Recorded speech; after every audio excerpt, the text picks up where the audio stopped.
Morning, ladies and gentlemen. Let me start by introducing myself. I'm Professor Michael Arthur, and I have the honour of being the President and Provost of UCL. I like to come and greet every professor, Jim, in person in the first week. So it's a great opportunity to meet you and to listen to what you're about. We're delighted that you've made a great choice in coming to UCL, so looking forward to hearing you. I thought I might just give a little bit of perspective to this evening's events, and I put it into the context of exactly where UCL is and what we're thinking about and what we're trying to do as an institution. And the first thing I want to say is that we're a university that's interested in changing the world and having a positive impact on the world that we live in. And obviously we do that through many different mechanisms, not least of which is the impact in the activities of our graduates and of our scholars and of course of our research. And we've taken a particular line to try and promote cross-disciplinary research in this university. I have to say that one of the things that struck me, I've been here for 5 years now, one of the things that struck me when I first came is I've never seen a university where cross-disciplinary activities and interdisciplinary activities were so commonplace. If you come here and you're not working in that way, you're kind of slightly unusual. And that's definitely not the case in many other universities. And one of the ways in which we've been promoting that is to promote the concept of teams of people working together on grand challenges. And when we first started that, which was about 9 or 10 years ago, so it certainly antedated me, we had 4 global challenges running, one on global health, one on human well-being, one on sustainable cities, which is, I guess, where we are tonight, and one on intercultural understanding. And when I came, I asked the question, why those 4? Are they the right 4? Are we doing well enough in them? Could we review our performance in each of those areas? And in true academic fashion, we reviewed 4, accepted all 4, and added 2 more. So the latest additions, which have been wonderful, have been a grand challenge around equality and justice, and another challenge around transformative technologies, not just inventing them, not just innovating, but studying the impact of transformative technologies. So that's our suite of 6. It helps us attract great staff, and I think it's been perhaps part of the reason, Jim, why you came here. So I just wanted to give you that little bit of background so that you understand how we see a recruitment like this and how we think it adds to our academic excellence and ultimately to our profile and image. A little bit of a boast from the Provost. We look at 5 world league tables. We appreciate that they have different methodologies, so we do a ranked mean average for all of the universities in each table, and we compare across tables. And when you do that calculation for UCL, this is why I like this methodology, we currently rank 6th, but when we look back in time, 5 years ago, 2013, we ranked 15th, and then we were 15th, and then we were 8th and 7th and 6th. So we quite like that graph, and that's the university that we've come to join.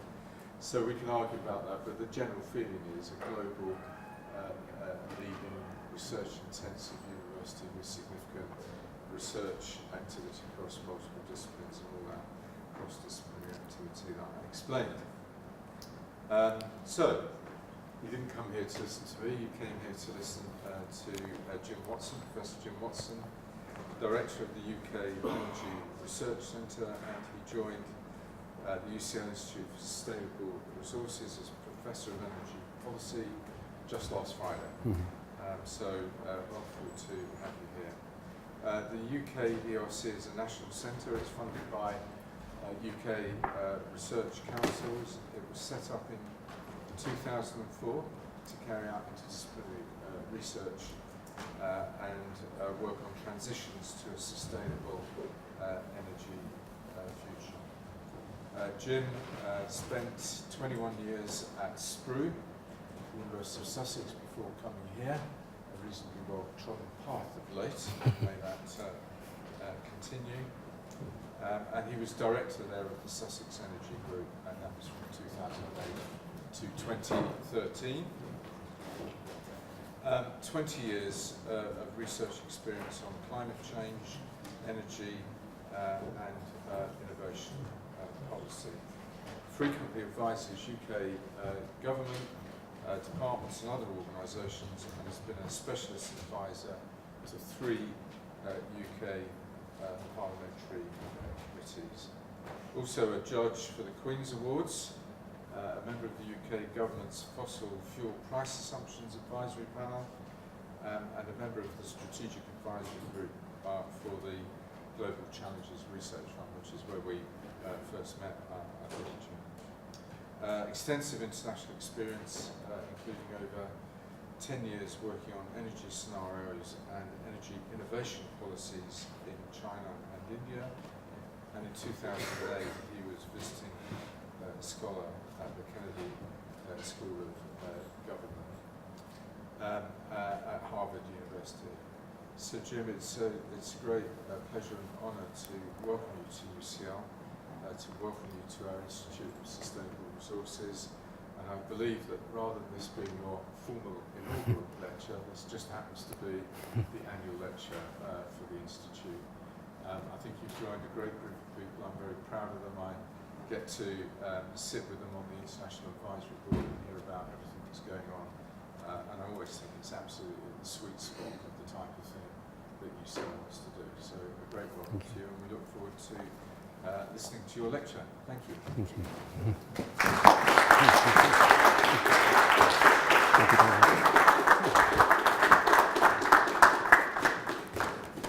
Well, thank you very much, Michael. Can everybody hear me? I haven't got an extra mic on, so if you start not hearing me at the back, then please let me know. Is it possible to rotate that mic a bit? That's better. This one's for the video, so I'm just using my voice for the benefit of you, but I can put another mic on if you want.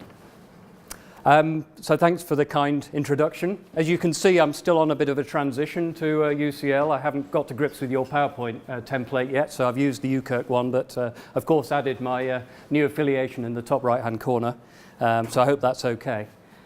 So today I'm going to talk about, I guess, an issue which is really important, or the interaction between 2 issues which are very important. One is the need to tackle climate change and reduce emissions in the UK and many other countries around the world. And that's an imperative, given the evidence we have that if we don't do that, we're in real trouble.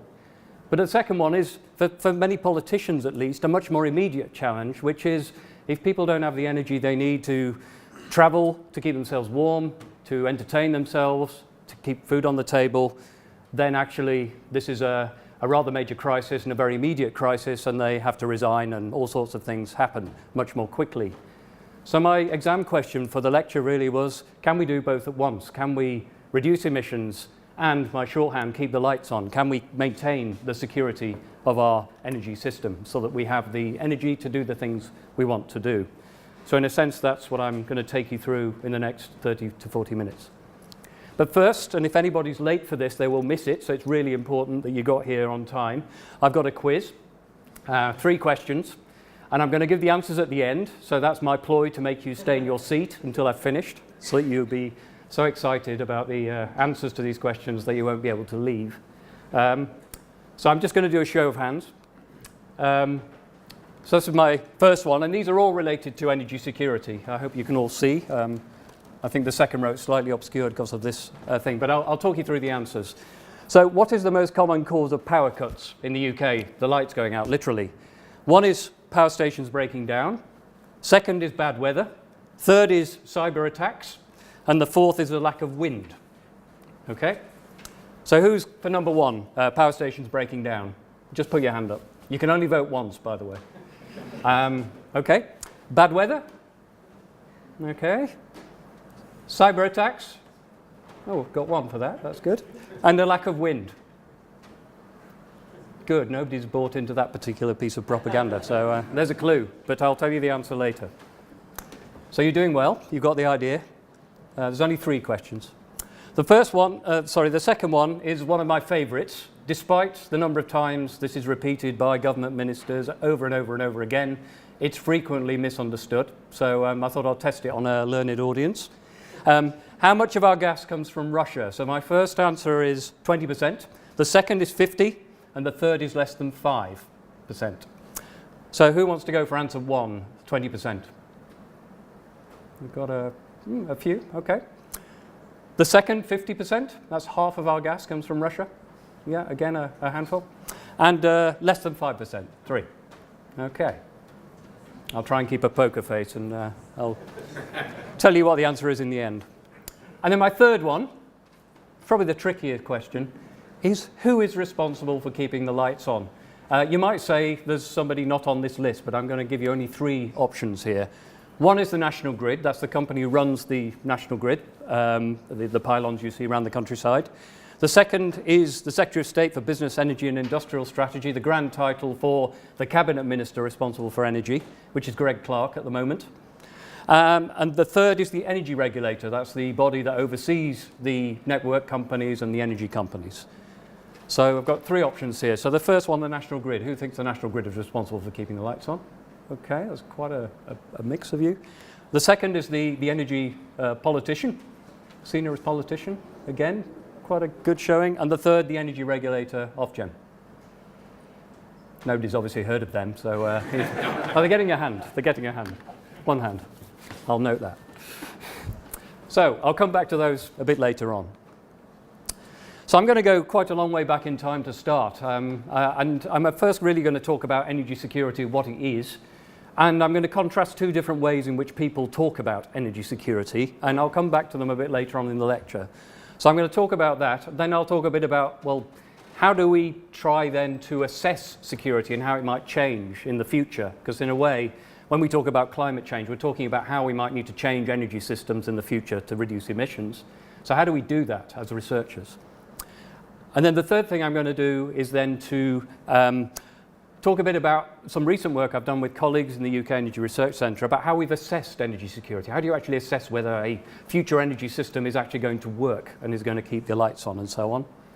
And then I'll come back to some conclusions and close the loop with some of the points I've just made and, of course, the answers to the questions. So Winston Churchill, if you haven't recognised him already, was a minister back in the 1910s. I think this is from 1912, this quote. And he was in charge of the Admiralty, the UK's naval fleet, which at the time was considerable compared to most other countries in the world. And he oversaw a transition from a fleet that was run on coal, like everything else in the UK at the time, to a fleet run on oil. And it presented him with a fairly unique problem at the time, which is that at the time the UK didn't have any oil. It was well before the North Sea was discovered. And so the question was, well, we've been used to running our naval fleet and everything else in the country, by the way, on a resource we have under our feet in the UK, and that's coal. You know, the UK was built on coal through the Industrial Revolution. So what do we now do when we have to get oil? And oil is in places like Iran and Iraq and other places in the world. So the sort of modern idea of energy security was born, which is trying to then think about how do you control the resource that isn't in your own country. So how do you actually make sure you can get hold of the resource from somewhere else, get it to where you want it to go, in the quantities you want it, when you need it. And clearly for the military, that's extremely important and is still the case today. So Churchill was the first to kind of think about energy security from this national security or sovereignty perspective. And to this day, as I'll show you a bit later on, ministers, companies talk about security in that way. So it's very much a national security issue. And if energy is somewhere else, we start really worrying about it and think about how we're going to get it from there to here. Can we be sure it's there when we need it? But the other thing Churchill did, and this was really quite prescient of him, and there's many memorable Churchill quotes, but this is a memorable one for energy. And this is, again, a very important insight, which is, if you translate it into more modern English, what he's saying really is that we need variety. So in other words, it's not enough to say, well, we've got a nice Iranian oil field, that'll provide the oil we need, we can transport it to the UK and then put it in our fleet of ships. Actually, we need a number of different sources of oil, just in case something happens to that one. So we need some variety in case there's a war, in case there's a disruption to a certain supply route or whatever.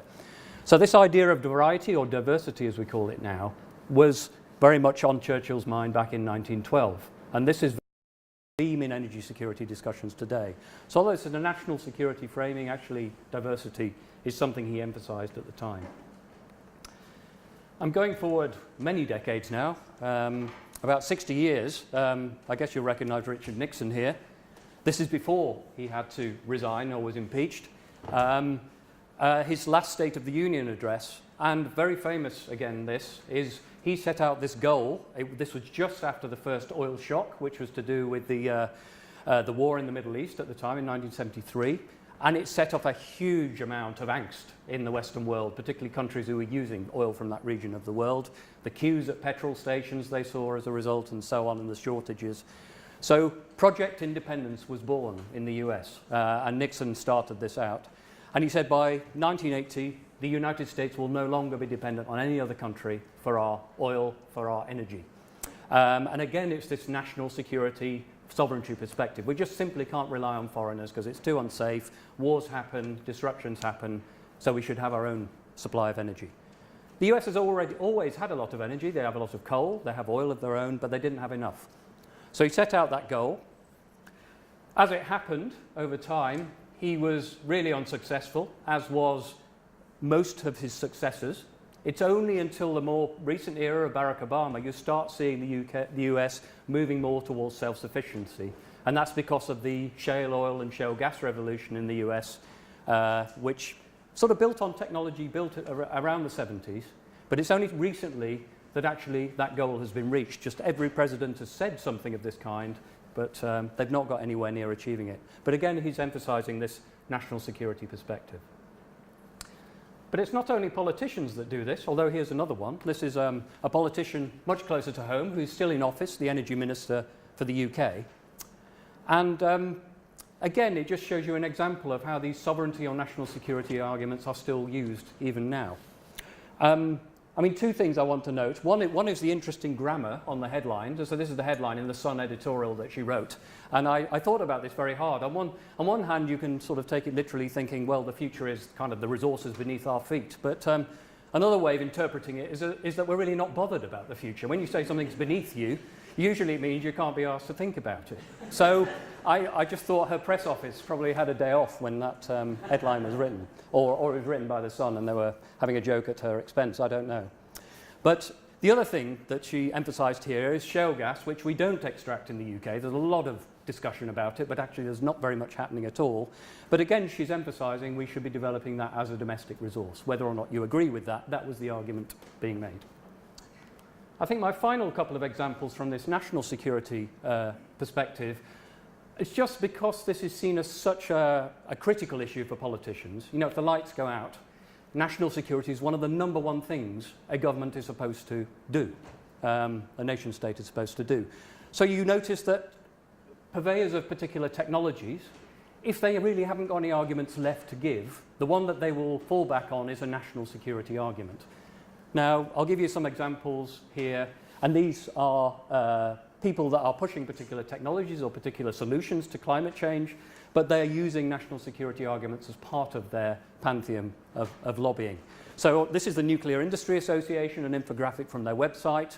They say it boosts security of supply by giving balance to the energy mix. So that's Winston Churchill again. But at the bottom, sorry, it's slightly obscured by my badly drawn circle there, nuclear energy is essentially carbon-free, no carbon dioxide produced.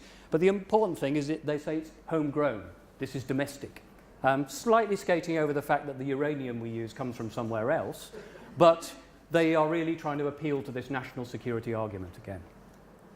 And then my second example is the CEO of Drax Group, only about a month ago, saying basically we shouldn't even rely on electricity imports. I mean, we've relied on electricity imports from France for years, and there are plans to develop more and more connections to other countries, ranging from Norway to Belgium, even to Iceland, and actually can help to balance energy between different countries. But this particular chief executive wants to build domestic technologies, so one way they're saying why we should get help to do that is to say, well, don't rely on foreigners, don't rely on imports. The context is Brexit and saying, well, leaving the EU might disrupt this.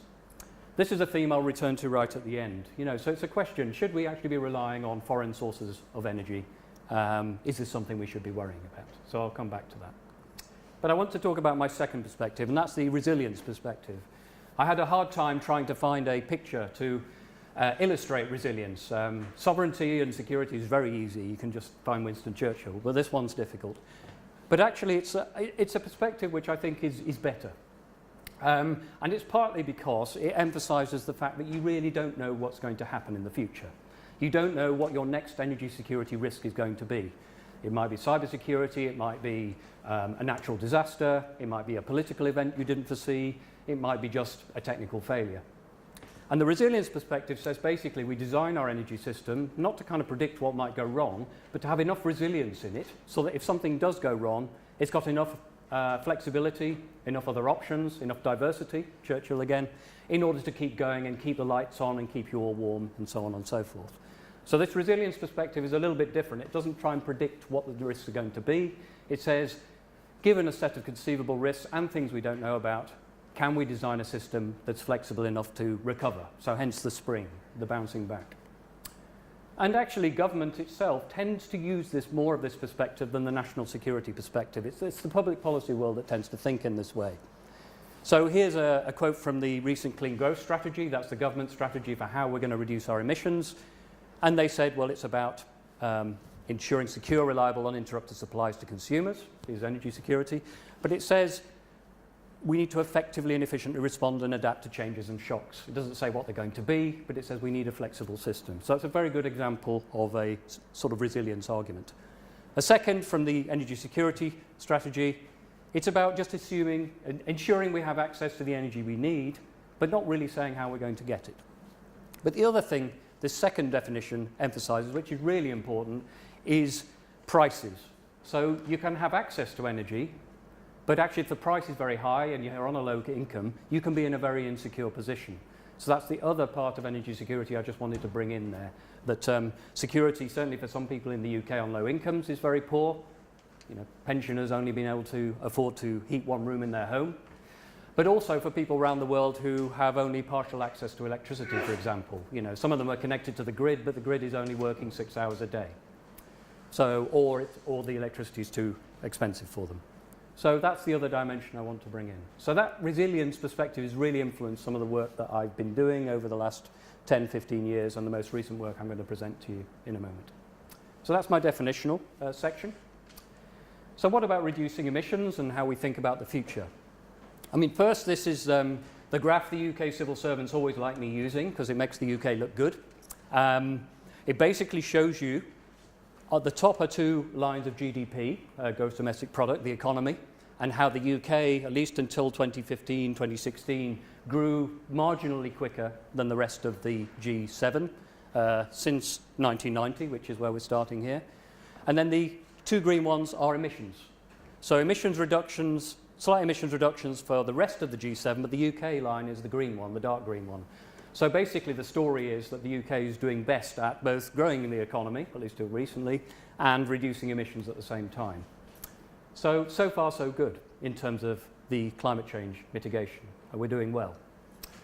But the question is, well, how do we keep doing well in the future? And in order to tackle that question and think about security in the future, we then have to develop pictures of the future. We could just project and assume a single path for the future and try and predict what life is going to be like in 2030 or 2050. But that's quite hazardous. You're bound to be wrong. And it doesn't take into account uncertainty. So what we did in our recent project, which is very familiar with the help of researchers here at UCL, at the Institute for Sustainable Resources, we developed 6 different pictures of the future. Now, I know it's the evening, so I'm not going to give you 6. I'm going to give you 3. And hopefully you can hold 3 in your heads for the next few slides. And we tried to make them quite diverse. And none of these futures are ones we necessarily believe are the correct futures or will happen. It's more to try and test the real diversity of different futures and whether they will keep the lights on. So our first one is, at least for me, a not very desirable future for a number of reasons. Energy island. We are an increasingly isolated and inward-looking nation in this view. All of these stories go to 2050. The second thing is we've left the EU, but we've got a bad deal. Very topical. poor access to the EU market, so the idea of trading electricity and gas with our European neighbours, it's quite difficult to do. Because they're very upset with that whole outcome, there's another successful referendum, so Scotland is off, hence the picture, and leaves the UK. And the other thing is that climate change falls down the agenda. Other things become more politically salient, so there's really not an emphasis on climate change mitigation. Energy imports get restricted because that real sovereignty, national perspective really gets a lot of focus. And so shale gas, revival of coal mining and nuclear power tend to come back to the fore. So it's quite a stark and different future than the one, well, certainly the situation today. A lot of people, when we presented this, said this is just really unrealistic. But I think the one thing that teaches you from looking back is how changes are very, very unpredictable. And we also wanted to compare this, for many people, undesirable future. For some, it may be a desirable future to some of the others. So that's our first one, Energy Island. Hopefully self-explanatory. The second one is where we basically comply with all the carbon budgets and targets, the legal framework for getting our emissions down by 80% by 2050. And we basically allowed our modelers here at UCL, to basically say, well, how can we get there at the least cost? Use all the available technologies the model knows about and see how we can get there. We've got a good level of access to the single European market, so we're assuming we're trading away quite happily. We've got a good deal. We've perhaps compromised on things, free movement of people, so that we've got a good access to the market. A very active industrial policy to support sustainable infrastructure by government. But a big feature of this this scenario is carbon capture and storage technologies. So that's technologies to capture emissions from fossil fuel burning, pipe them to reservoirs under the sea and keep them there. Now that's an established technology. Norway's doing it, the US is doing it. We were going to do it, but then we decided it was too expensive. So it's not technically out of the realms, but it's certainly quite expensive.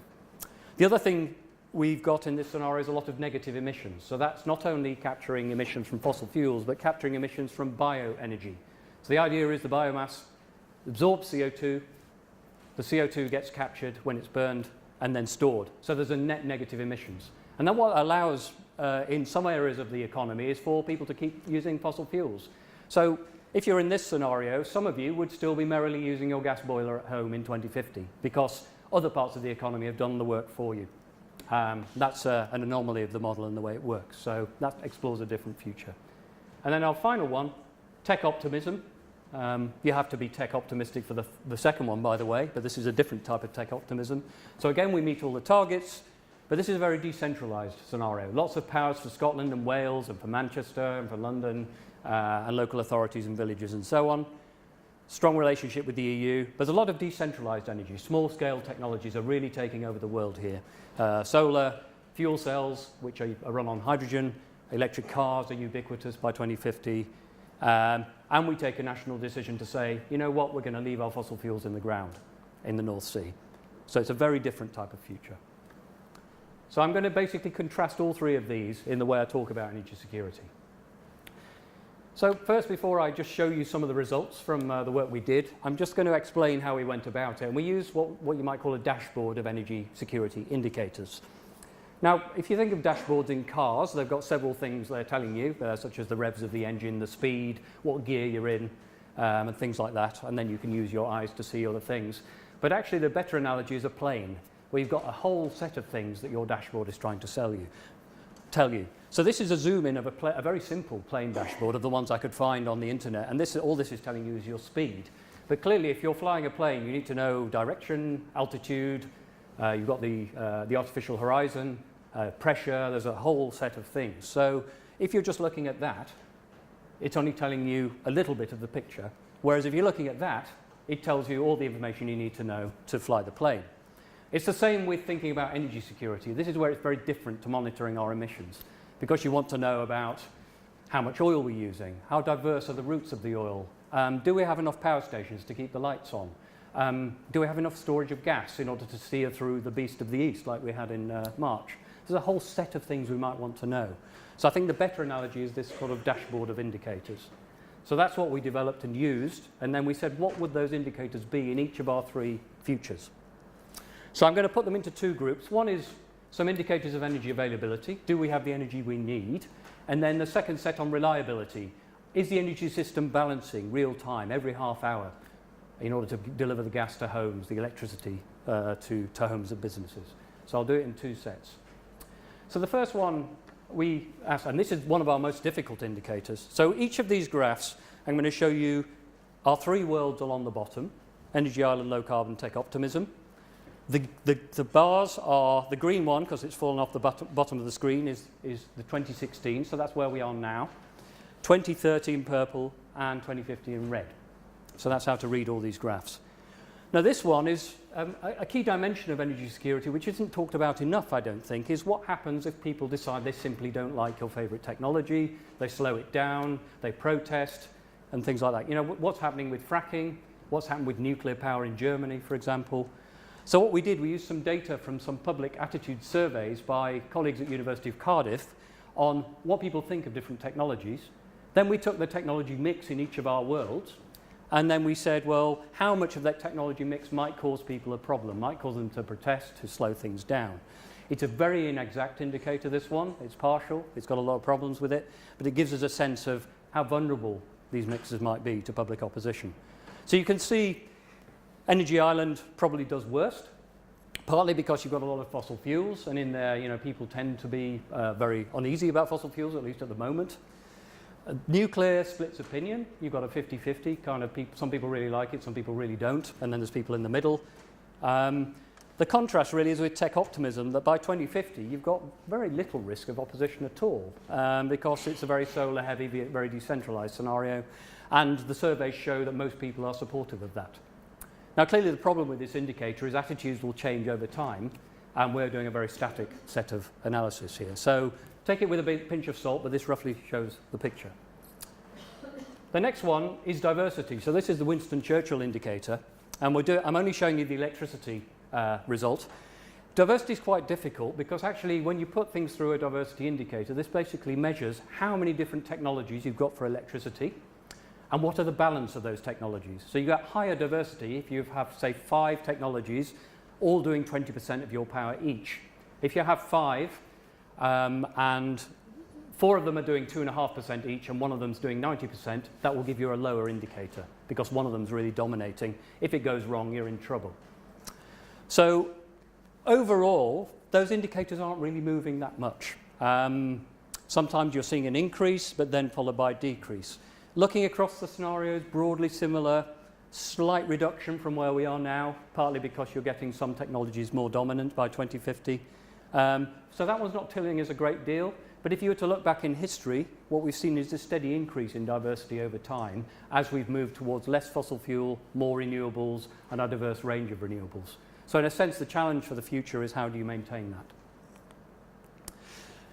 And then I've got a couple, and I might only show you a couple of them for time reasons, on this whole idea of imports. So that's an indicator everybody always wants. Where is the energy coming from? So we've looked at crude oil, we looked at natural gas, we looked at bioenergy as well. So maybe what I'll do here is I'll show you the oil and gas ones, and then I'll move on to the next set. So basically what this is showing is the different levels of oil imports in all of our 3 scenarios. Now Energy Island, as you'd expect, it's got quite a bit of imports here in 2016, but by the time you get to 2050, hardly any at all. And that's because we told the model not to allow any imports, or at least only 5 to 10% of the energy system could be imports in 2050. So not surprisingly, that's gone right down. The low carbon, it's about the same level by you get to 2050, and tech optimism right down, partly because we're using much, much less oil in that scenario. The percentages just show you how much of our demand is imported. So that's the important other piece of the picture. It's not how much import alone, but what proportion of it. So again, it's back to Winston Churchill's diversity. If you've got a lot of imports, but it's balancing domestic production and other things, then you're in a better position than if you're 100% import dependent from one place. So there's a difference there. So if you believe this is an important indicator, the Energy Island's done rather well, but that's partly because we just constrained it and told it, the model, it couldn't import very much energy at all. I'm going to do gas because it often creates a bit of debate. Here I've got 2016 and the 3 scenarios. This is really showing you where we're getting, where the gas production's coming from. At the moment, the green is our own North Sea gas. The red is pipeline imports.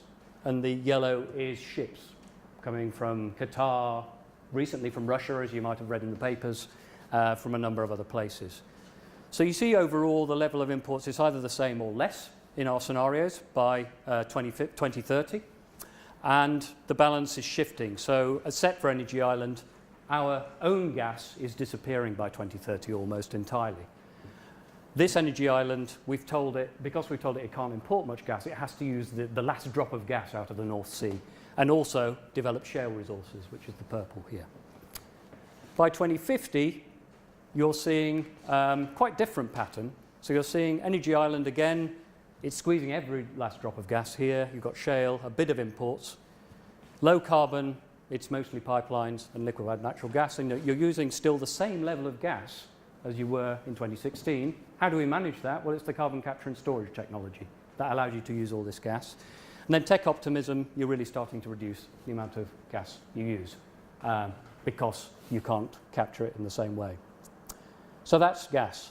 I will probably not go through bioenergy because you get the picture. We've done these indicators for all. I'm going to show you a summary in a minute. But I wanted to have enough time to go through the reliability indicators as well, because these are the ones that make the headline writers quite itchy, makes the politicians worry quite a lot, and it's one that gets discussed a lot.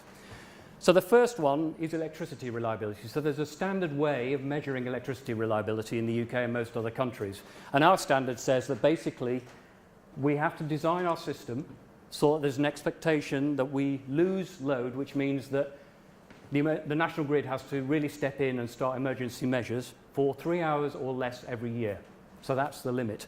If you get 3 hours or more every year, then you're starting to get in trouble. You might start having to take extra measures, forcing certain consumers to reduce their demand and so on.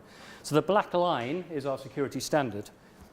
Now you can see in 2050, in 2 of our scenarios, we're really not doing very well at all.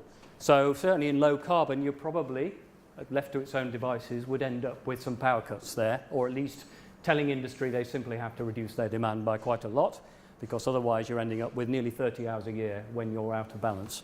Energy Island, still not doing great. It's about 10. Tech optimism seems to be absolutely fine. You've got a lot more decentralization and flexibility there. I'll come back to this in a minute, because the key question is what do we do about that? But first, gas reliability. So it's the same sort of indicator for gas. This isn't tracked in this way, so we had to we can't really compare it to 2016. But clearly the one that sticks out here is low carbon. You get a lot of hours per year, probably 20, 25, where you've got a problem, a bottleneck in the gas network, so you can't meet all of the demand in the UK from the supplies you have. Like Energy Island, Tech Optimism look okay. Again, I'll return to this in a moment. So this is a slide that usually makes people really scratch their heads and get a headache, but it brings all our indicators together. So you'll recognize some of these indicators down the side. There's a couple you probably won't be able to see on the bottom. Those are our 3 scenarios. The arrows basically say whether the indicator's gone up or down between 2016 and 2050. And then if you've got a red box, it basically means it's got worse. If you've got a dark red box, it means it's got a lot worse. So you can start to see a pattern, a dashboard, for our 3 scenarios across a whole set of indicators. I haven't talked through them all. And it starts seeing a pattern. And at least at first glance, you probably think, well, the tech optimism scenario is relatively okay. There's a little bit of a red indicator. Energy Island's got 3 red flashing lights. Low carbon, slightly worried about that one, because on the electricity and gas reliability indicators I just showed you, there's a problem there. There's a lot of hours in the year where it's really not balancing supply and demand. So the next question is, well, what do you do about that? And I'm going to talk quickly through a couple of strategies that we are already using in some way or other in order to tackle just that sort of problem. So one is, and I've got a Telegraph headline here because all the papers wrote about the bees from the east. And basically it said, factories prepare to cut their use and make big freeze, because the headline the previous day was National Grid warns country running out of gas. Which I understand National Grid then got hauled into the Minister's office and told that their PR operation had left something to be desired, because actually that wasn't the case. I don't know what the press office did, but we weren't running out of gas, but I think something got lost in translation. But often in the media, then this idea comes up that, oh, well, if we end up in these sort of problems, then the government's just going to be ordering factories to shut down. And isn't that terrible? and it's because of, we really haven't planned properly. Actually, this is a planned strategy. So some bigger users of gas and electricity have contracts with the National Grid Company that basically say, if we get into a tight spot, we will accept some money in return for turning down our demand to get us through some of these tight spots, like the beast from the east. So actually, they prepare to cut their use, but actually they're getting money for doing this. And they've agreed in advance they will do this occasionally if it's required. So that's our first strategy, which we already have. The second is energy storage. Now, clearly, if you can store energy in the right place, in the right quantity, if we get into a tight spot, you can use the storage to get you through. I've got two things on this slide. One is, this is from Scottish Government's energy strategy, and some colleagues from Strathclyde drew an early picture here. Basically, what they were doing was comparing how much energy is stored around the UK in different forms compared to the amount of demand we have. So that grey box here you can see here is our annual electricity demand. The bigger grey box, which you can probably barely see, is our energy overall. That's electricity. And then the other boxes are how much energy was stored, I think, in 2014, so the picture will have changed now, in different forms. Big one is coal. That's piles of coal at power stations, which you occasionally still see, although they're closing down. Crude oil stocks, which we have as a result of international agreements, just in case we have another crisis on our hands. Natural gas storage. Petroleum-based stocks, so that's storage at refineries. On-vehicle storage, so that's all the petrol and diesel we're carrying around in our tanks. Forecourt fuel storage, so that's tanks under petrol stations.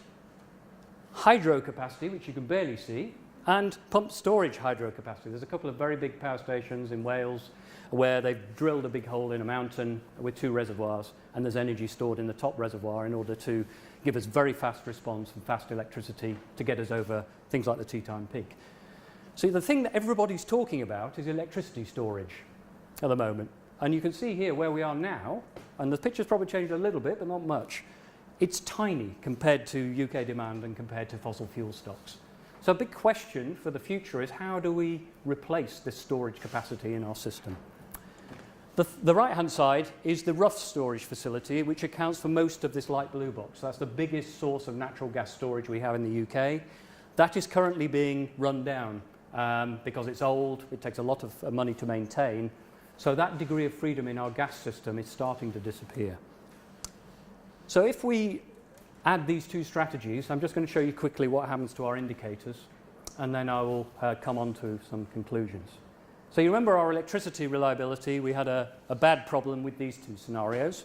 If we then add in demand side response, this is industry being flexible, about 3 gigawatts of it, so that's about between 5 and 10% of peak demand. Suddenly your indicators are much better because they can flex at times when you're at times of peak stress. So you can basically sort out your problem through doing that.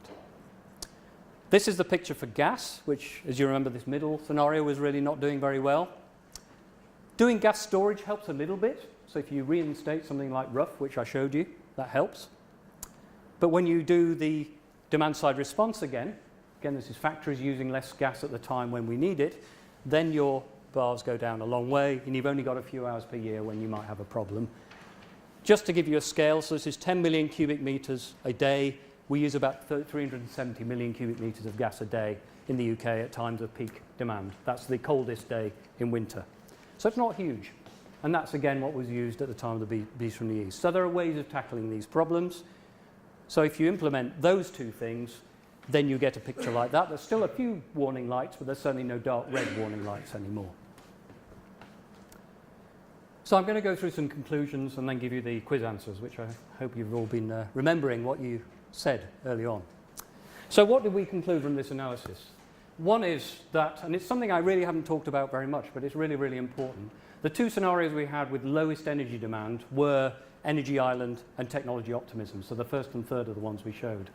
And having the energy demand that's low means that it's easier to meet the supply that you need, and therefore they have better energy security profiles than all of the other scenarios. I'm including the other three I haven't shown you here. So the important lesson there is that energy efficiency, which still isn't getting enough attention by government, is really important for reducing demand, for emissions, for energy security, and crucially for helping people to pay their bills, especially if they're on low incomes. So for so many reasons, This is our number one policy conclusion. The second is that we haven't got this very straightforward relationship between reducing emissions and energy security. It doesn't automatically solve itself if you reduce emissions. So we have some risks, and you saw that with the tech optimism and low carbon scenarios, but our third conclusion really is we can do something about them. And they are, in a way, what our conclusion is saying to government and other people in the industry, you have to plan ahead and think about how you're going to deal with this. How do you have enough flexibility, enough interconnection, demand-side response, storage, in order to deal with these problems? And we have to think about how things are going to change over time. Some health warnings, because all science is imprecise, and particularly this kind of interdisciplinary work which we've done here. One is some indicators are more useful than others. We need better indicators to capture the potential for public protest. That was a really kind of weird proxy indicator. My former student, Emily Cox, first developed it and tried it out, and I think it's probably the best we can do, but I think there's some work to be done to think about that in more detail. The second, energy imports, which we all fixate on, can be misleading. Imports are sometimes good for security and diversity. We can get cheaper energy abroad sometimes, and that's news to some of our politicians, but I think we need to remind them of that. Homegrown energy sometimes means expensive energy, and maybe that's not the best thing if you've got an expensive option and a cheaper option that meet other goals. And you need to consider the share of demand. So listen to Winston Churchill, in a way, was our health warning there. And the impact of electricity storage, we've really underestimated that. The model we use doesn't deal with that very well, so we've really underplayed that. And I think that's a big revolution that's starting to take place and could really change the picture. Just to reinforce that second point, and it's a thought I really want to leave you with, some of the things that have really happened over the last, say, 20, 30, 40 years that have disrupted our energy security or have really threatened it have been domestic problems of one form or another. So I've got a picture of the miners' strike of 84, 85, a picture of the truckers' protest, remember that, from 2000, where I think we were within a couple of days of having empty supermarkets. And then when the rough storage facility, which I mentioned, had a fire and put that out of action for about a year in 2006. All of those are examples of risks which probably weren't foreseen by planners. I think the first one probably was. I mean, there's a whole history which is fascinating to read about how government planned to deal with that and put in place contingency plans. This one, I think, caught a lot of people by surprise, how quickly truckers blockading a few key depots around the country could basically clear your food shelves around the country, cause queues at petrol stations. It's a few days from chaos. And the rough storage, because it's so big and dominant, that's something we really need to think seriously about now it's being closed. So I'm labouring the point a little bit, but I think thinking about security is not just about what the Russians or the Iraqis or what anybody else might be doing, which risks our supplies. It's actually about thinking about our own infrastructure, our own country as well. So both are important. Finally, before you've got your quiz answers, what did we miss? There are two things that I pick out that we really didn't explore enough, which I think are agendas for the future. No good academic should finish a presentation without giving a couple of research proposals in outline for the future. So I'm going to fit with that pattern. Cybersecurity really coming up the agenda. I think it's very important. There's already been cybersecurity attacks on infrastructure in other countries, Ukrainian grid, on energy companies, Saudi Aramco, for example. So that's something which we need to do more research on. It's a difficult thing to research because of the security implications and the sensitivity. The second one is climate impacts. As climate changes, clearly it starts impacting your energy infrastructure, particularly through increased flooding of substations and things like that. And I think Energy Island, although it looked quite benign on our dashboard, if we had a climate change impact indicator, it probably wouldn't do very well at all because your emissions are rising quite rapidly in that world. So finally, quiz answers. So the first one, you had quite a mix on this one, but it's most power cuts are caused by bad weather, basically. Flooding of substations sometimes, usually wind bringing down trees on power lines. The vast majority of security outages are local. In fact, I'm not sure I can remember the last time we had a national grid outage. They're usually this, and response times are getting better, but this is usually the culprit. So it's the distribution company is the one that really sweats over security, particularly of electricity. Second one, some of you got this right, some of you didn't, so just repeat after me. Less than 5% of our gas comes from Russia. I'll get the Minister to repeat after me as well when I see her next. And the third one, I cheated. All three of them. I was advising one of the said select committees that Michael Arthur kindly mentioned, and actually one thing the MPs could not get to the bottom of was who was responsible for it. And we had the National Grid in, we had Ofgem in, we had the Minister in, and they all had their different roles to play. So all three play a role, but actually in the end, who resigns? It's the Secretary of State. They will get the blame. Thank you.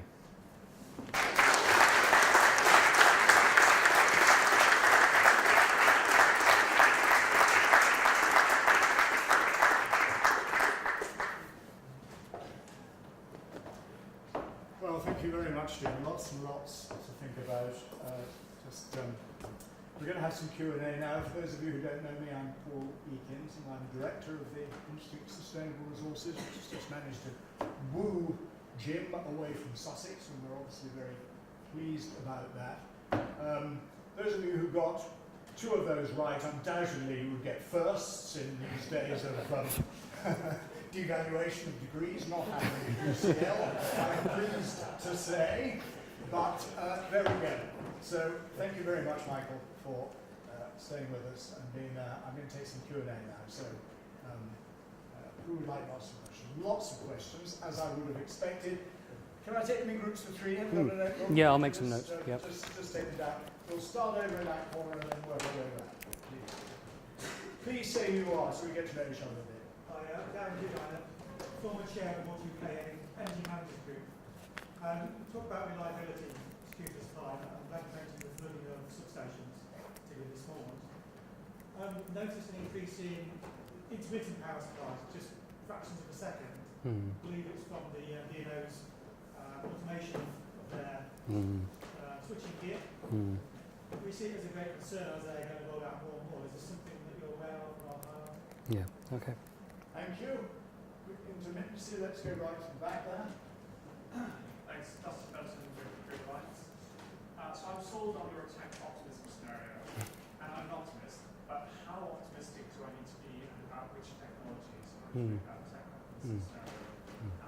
Yeah. Thank you, Dustin. Let's come to the front then, this gentleman here. I do. Yeah, Donald from Sussex. You're very welcome. Yeah, you are. The question is about storage and kind of investment priorities.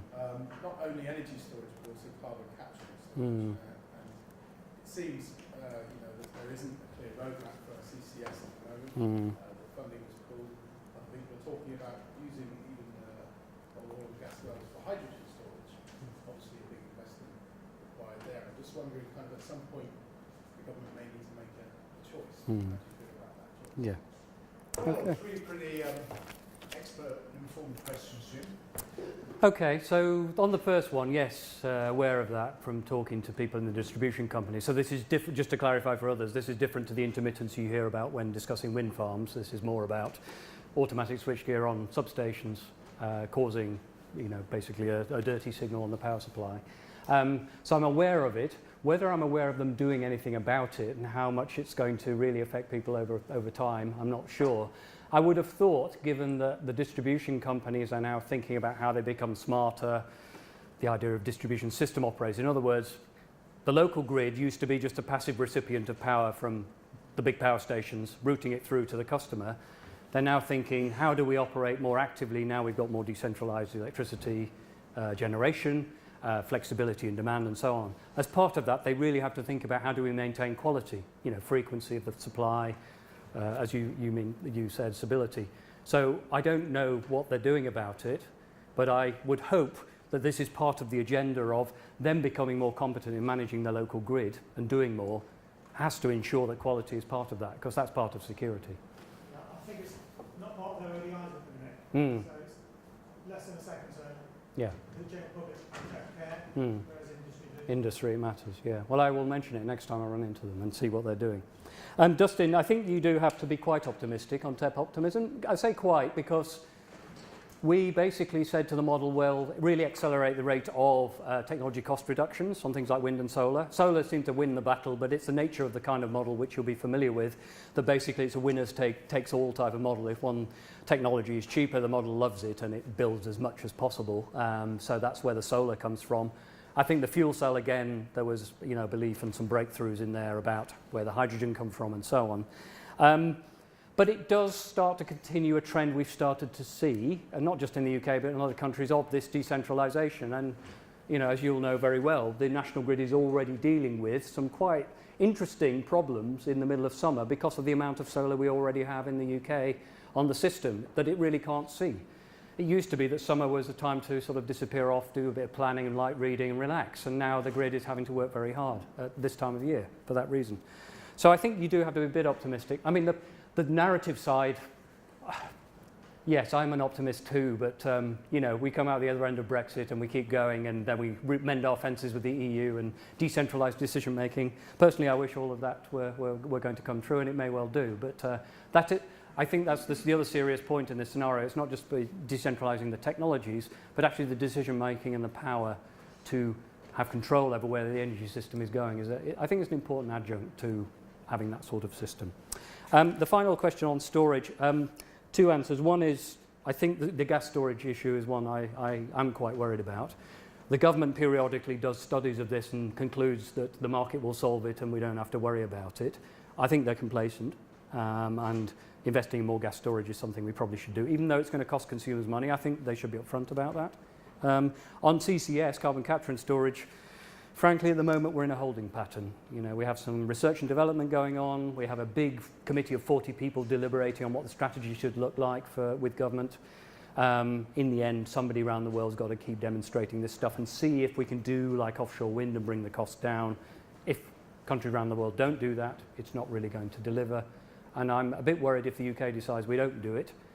We're sort of relying on somebody else to do it, and I'm not sure who that somebody else is at the moment. So I'm a little bit pessimistic. Okay, let's take another round. Lady here, please. Please introduce yourself.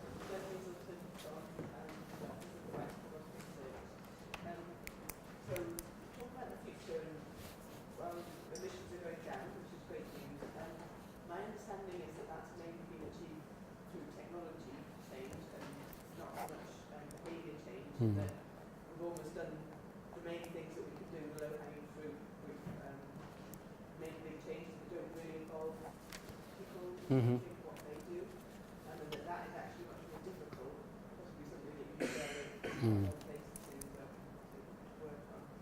So what is your feeling about getting people to change their energy habits? Again, when we tend to get more efficient technology, so we're not just using more energy. Okay, thank you. Okay, that's fine. This gentleman there. Thank you. Phil Shepherd from National Grid. I'll explain what happened on the 1st of March later. The Drax quote really appealed to me because of the biomass they burn comes in the form of wood chip from the US. But the question is, out of the three scenarios you shared with us tonight, which is the least cost to consumers? Right, that's a good point. Yep. Okay, one more. I've got my eye open for some ladies if they want to ask questions. Get the balance. Yes, lady up there. So how do we as individuals get the government to push energy efficiency, particularly countering retrofit, up the agenda? Okay, yep. Okay, three more really good questions. Yeah. So on sort of technology and behaviour change, so first what's driven that graph I showed you? It's a number of things. One is switching away from coal to gas across our economy, which is something we've been doing since 1970, in industry, in homes, power stations, etc. Second is economic restructuring. That's been happening for quite some time, probably accelerated a bit. We have the financial crisis as well on top of that. So the industry structure has helped in some ways. That's outsourcing industry to other countries, but also maturing as an economy towards a more service-based economy. But the third thing is policy. Policy is part of the story, and policy on efficiency, actually, although efficiency is something that we're not doing enough on. Policies in the past have helped to bend that graph in that way. And when you talk about efficiency, it's a little bit hard to separate the technology from the people. So the efficiency outcome is partly, technology, and it's something as simple as loft insulation or a new boiler, but sometimes there's a bit of behavioural difference and change in there as well. As to rebound, what you asked about, yes, if you get things more efficient, people do use a bit more in some circumstances, but it doesn't cancel out the efficiency. That's an urban myth. It's still worth doing, energy efficiency. So in future, you could still look through this as through a technological lens and say, well, fix that, fix that, fix that. So say vehicles. Well, we haven't done much so far. You could just say, well, let's make sure everybody's not driving a petrol or diesel car by 2040, which is what government said. It's a bit unambitious. I think they could do it in 2030. They give the motor industry a swift kick or two. But you could look at it technologically. Similarly for heat, you could say, well, we'll move to heat pumps, we'll move to hydrogen. But actually in all of those cases, there's again an interaction with behaviour. People using a different kind of car. What about the future of mobility? Getting people to use public transport more, walking and cycling more, like they've very successfully done in the Netherlands, for example. New heating technologies, they're going to feel different. So people aren't going to have a simple replacement for the feel and look of a gas boiler and radiators. So there are some behaviour change. Sometimes that behaviour change will be quite easy, to be honest. They'll say, electric car, a lot of people think, well, that's better. It's more exciting, so I'll buy one. I think the heat one is going to be the tough one. So I think insights on behaviour, social change, etc. are very important.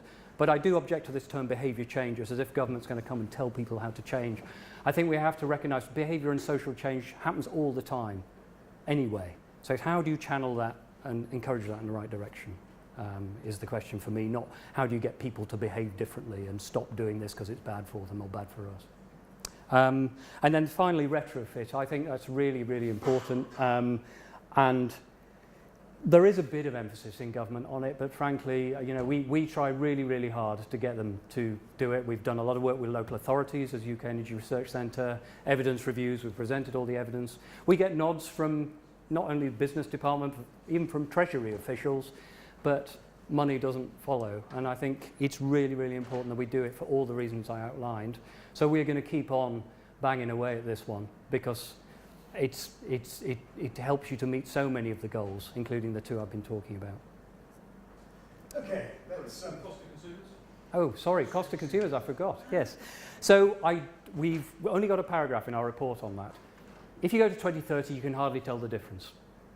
When you go to 2050, on the total cost of the scenario, you probably get a slightly cheaper one with Energy Island, partly because of the demand reduction. And I think the low carbon comes out a bit more expensive. But the reason we really haven't emphasised that is that, if you're doing costs over that sort of period from now until 2050, you need some major health warnings because you're really predicting in one way or another what the cost of all the technologies are, the pipes, the wires, the end-use technologies. And although you could do it, it's a little bit misleading. So in a way, costs are used more about, well, what's the relative difference between different sorts of futures? And if you take a technology out, what difference does that make? So I'd probably say, yes, there are some differences, but because of the number of caveats you then have to give, we really don't place a lot of emphasis on it, which I hope is okay, but I think it's being honest about, the uncertainty. Right, we'll have one more round at least. There's a gentleman front here. Nicholas will go a bit trust. How much impact do you think the shape of cities could have on demand and reliability? I'm thinking of the loss of gas works to gas pipes to hold on to gas, the closure of power stations, difficult comes to mind, and so on, and therefore importing energy over long distances. And the second thing, which is kind of related, is about energy storage. Do you think the future is going to be, as Lola Potter suggested, storing the energy overnight in our cars, or is it going to be sodium batteries? Okay. Sodium batteries. Lady there. Regards to energy security, if you would have considered in your scenarios about the offshore wind, because it has become cheaper, Yeah. would it have made any difference? Okay, thank you. Okay, another lady there.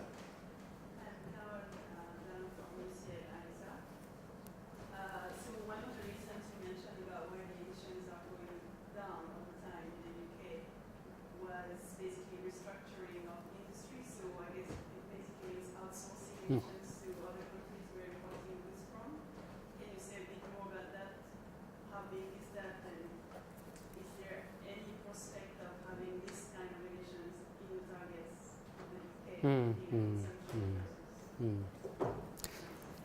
Thank you. All good questions. So the shape of cities, I think, does matter a lot. I mean, if you think about mobility, how you design a city makes a big impact on, you know, people's options with public transport, with cycling, as you've seen some of the changes in London recently, how far they have to travel, all of that sort of thing. And, you know, you only got to compare a compact Asian city with, you know, some of the sprawls you get in North America to see, you know, how that really basically structures in a huge amount of energy demand if you're sprawling and of particular modes of transport, i.e. the car. But that's what happens when you've got access to very cheap oil. In terms of the storage, I mean, the gas storage devices you see around, you know, towns and cities, most of them are being decommissioned now. They were used to store town gas originally, although sometimes they're also used as local storage. You can actually store a lot of gas in the pipelines as well.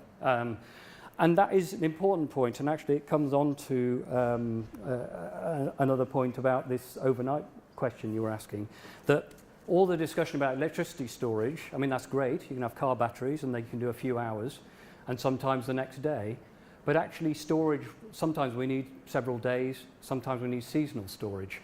And gas storage is much more flexible in time than electricity storage. So a key question is, as we run down the amount of gas we use, how are we going to replace that flexibility in our system? So are there other ways of storing energy thermally, underground, whatever, for several weeks or whatever? And is there any way at all of having seasonal storage, which is a bit like the rough gas storage? So I think it's a key question and something I know researchers are actively thinking about, because if we just think about batteries, whatever variety there are, we're thinking about a particular subset of the storage we need. I'm afraid I don't know much about sodium batteries and whether they're better or worse, but I think... I'm told they're 7 years old. Right, okay. Well, that's, you know more than I do then. On the offshore wind point, yes, offshore wind appears in some of our scenarios, depending on the relative position with other technologies. So some of the ones I didn't show you have quite a lot of offshore wind, because one of them, we basically tell it we can't have carbon capture and storage, so other technologies have to come through. And offshore wind cost falls have been absolutely remarkable recently, and that's helped really to meet our climate targets at lower cost. And that's a lesson that ministers ought to take from that, which is let's have more of this and think about other technologies in the same way. The outsourcing is important. Some of our colleagues at University of Leeds do a shadow indicator for the Department of Environment every year, which basically shows how we're doing on the emissions from all the energy we use, including the energy embodied in the products that we import. So all the stuff we buy from the shops that's from somewhere else has emissions because of where it was made. And that includes all of that. The emissions are much higher if you do what's called consumption-based emissions. There's quite a gap. It sort of flattened out around the 2000s, 2010, and started to fall as well, alongside the domestic emissions indicator. So it's gone in the right direction, but it's certainly higher. But I think there's a philosophical discussion then about whether we should use that to track our climate policy. Because in a sense, we don't really have much control over what China does. A little bit of influence, you know, and I've been involved in some of that. But actually, if China's making all of our solar panels or some of our cars, Chinese workers are getting benefit, the Chinese economy is getting benefit. So actually, they're their emissions as well as ours. So the philosophical discussion is, well, how much of that emission is theirs and how much is ours? One of the early pieces of work we did was to just basically give a number to how much of China's emissions are exported to other countries. And it was a very big number, and it got us onto national TV because they loved it. You know, it helped show that it wasn't their problem, it was somebody else's. So I think it's quite a tricky one to actually tackle. I think we need to call it an evening, so to speak. Thank you very much, Jim. I'll just tell you what we're going to do now. You will find downstairs that there is a reception to which you're all very warmly invited. We're combining with another one of the institutes in our school, which is celebrating 40 years of lecturing about environmental design and engineering. So you'll find all sorts of people who may already have started drinking down there. Please join them. We decided we didn't need to separate ourselves off from our colleagues from the other institute. And have a good time. Buttonhole Jim, anyone else you want to buttonhole and do some networking for yourselves. Thank you very much for coming. And above all, again, thank you, Jim. Thank you very much. Thank you.